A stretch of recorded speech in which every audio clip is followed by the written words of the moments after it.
pinatanggal po natin yung pagpipresenta po ng QR code. Kasi naman po, nasa immigration na po yung e-travel information. Hindi na ho ba kailangan? Kahapon pinakita ko pa eh. May reader pa dun eh. Nakita ko yung mga airline crew na dumadaan, tinatapat pa rin nila. Nakitapat na rin ako. Nakigaya-gaya ka. Nakigaya na rin ako. Ano po, baka nakagawian na lang. Nakagawian na lang. Nasanay na lang. Pero ganito po, gawin ko, yung pila nung nothing to declare, ibig sabihin wala namang po kayong pagbabayaran. Dire-diretso po dapat yun. Pero may mga idideklara po, yung meron nakalagay po doon, something to declare. Yun po kailangan po mag-QR po doon. Dahil nga sa anunsyo na inilabas ng Bureau of Customs na pag-aalis or pagsususpindi sa scanning or pag-i-scan isa-isa sa mga QR code ng mga pasahero na dumarating sa NAIA, na naipakita at naipaliwanag na nga natin ang pag-i-scan isa-isa sa mga QR code kagaya nito. Ngunit inalis na ito ngayon.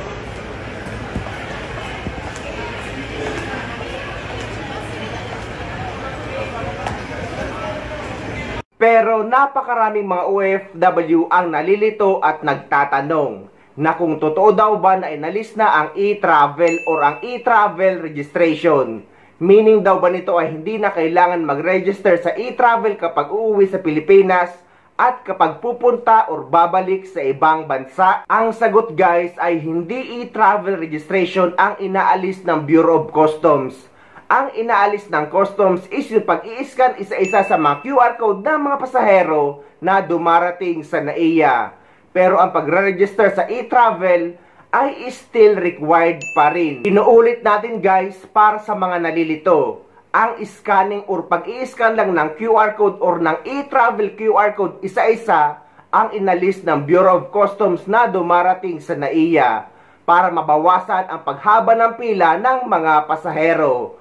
Pero required ang pagre-register sa e-travel arrival card kapag uuwi sa Pilipinas at e-travel departure card naman kapag pabalik sa ibang bansa.